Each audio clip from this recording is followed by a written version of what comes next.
So when they announced this movie, I didn't really think much of it. The trailers didn't really sell me a whole lot on it. But let me tell you, this movie is awesome.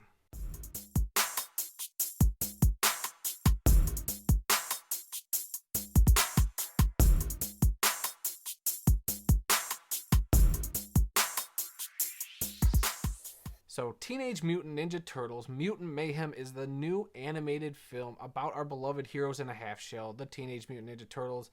It is the first feature film since the Michael Bay produced Transformers movies, Ninja Turtles movies from a few years back. And, I was very skeptical going into this. I was hoping it would be good. I love the Turtles, maybe not as much as some other people do. I know people absolutely love the Turtles. I've seen some of the cartoons. I've seen all the live action movies. I've seen the animated movie that came out in the mid 2000s. And my favorite Turtles movie is still Secret of the Ooze. That's still my favorite Ninja Turtles movie. I know it gets a bad rap and it's cheesy, but I love it. And this movie gives it a run for its money because I absolutely dug the crap out of this thing. Look, it is an hour and a half of just pure fun. They take, some interesting changes with the source material that the Turtles originally came from, and they kind of modernize it. And I like a lot of the decisions they made here. I think, that they essentially, here's the story first, and then we're going to get into some of those things. So the story here is that the Teenage Mutant Ninja Turtles just want to be, out in the world with the humans, but of course their dad Splinter thinks otherwise. He sees human as bad things. The Turtles come across a group of mutants much like themselves and wonder, hey, maybe we can coexist, until they find out that one of them is a supervillain and wants to destroy humans, and then we have our conflict. So that's essentially your story here. And look, I think what they did with the Turtles, they are still Leo and Donnie and Michelangelo and Raphael. They are still those characters, but they give them some new interesting traits. They really breathe new life into these characters, and that's a lot of thanks has got to go to this voice cast. I really dug the voice cast of this. Nicolas Cantu as Leo. You got Shamon Brown as Mikey, Micah Abbey as Donnie, and Brady Noon as Raphael. And they're great. They are great voice actors, and they do a great job voicing our four main turtles. And I think, I will always have the Secret of the Ooze Turtles voices in my head, but these guys gave up just a new life and just a new modern take that I really appreciated. They were still the Turtles, but they were new and they were fresh, and I totally, absolutely loved them. The big standout here for me, though, has got to be Jackie Chan as Splinter. He is absolutely awesome. I loved everything they do with his character, not only just his voice work, but also the characterization, the changes they made. And by golly, if his story, if his love for his four children doesn't pull at your heartstrings, I don't know what will. I got teary-eyed a couple of times in this movie. It's a father and son story. It's a father just trying to watch out for his kids and help them find their place in the world, and maybe seeing that his view on things isn't exactly, the way to go. And I thought that was a great way to go about this. And there's some great stuff with the Turtles as kids, which I absolutely loved. Seeing these cute little turtles, learning martial arts and stuff was absolutely awesome. Then you got Ice Cube, who plays the villain Superfly, and he's great in this. Ice Cube has got such a presence, even when it's just his voice, and he really brought this Superfly character to life. I thought it was absolutely great.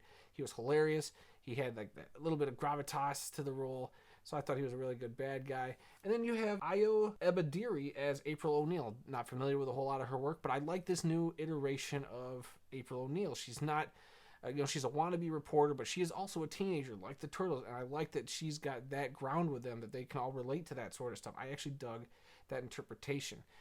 I think really well done. She's a really interesting character who's got a funny backstory to her, so I really dug that. And everything really works in this movie.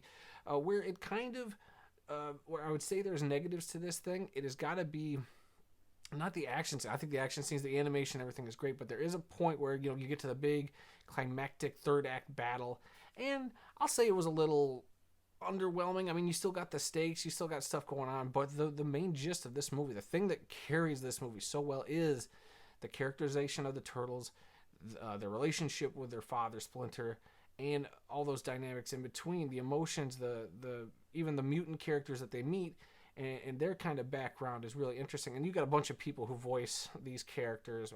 The most notable standout being Paul Rudd as Mondo Gecko, I think was his character's name. Great, absolutely awesome. And it was funny because in the credits they say introducing Paul Rudd. So it was a lot of fun. Paul Rudd absolutely killed it there. It's just, this is a fun time. In the screening I saw, I had a kid, 2 kids with their dad, and they were sitting right next to me, and I thought for sure these kids would be talking to the whole film. But they talked a couple times. They're little kids, they're here to see the turtles, they love the turtles, and it seemed like they had a good time. And it seemed like they sat through the movie mostly quiet. Maybe a couple times they said some stuff to their dad. Totally didn't take me out of it, but it was cool, to see these young kids into the turtles, and it was cool seeing the turtles as an adult and being super into it. I absolutely loved this film. I'm surprised I loved it as much as I do.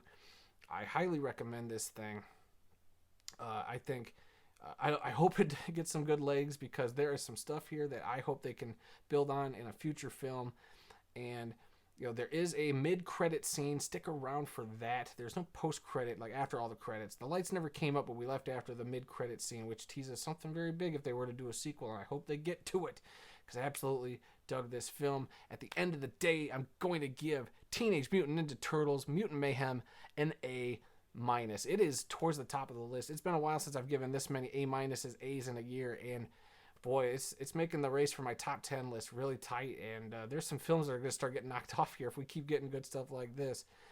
But that just means we're having a really good year of film, and I'm here for it. But what did you guys think? Are you in love with the Turtles well, maybe not as much as me. Are you more of a Turtle fan? Let me know in the comments below. What's your favorite Ninja Turtles movie? And if you guys could, please also hit that like button, subscribe button, little bell notification to be notified whenever I drop a new review.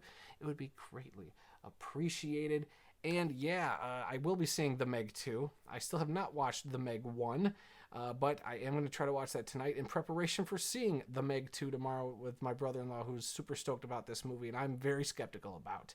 So until then, guys, I'll be seeing you.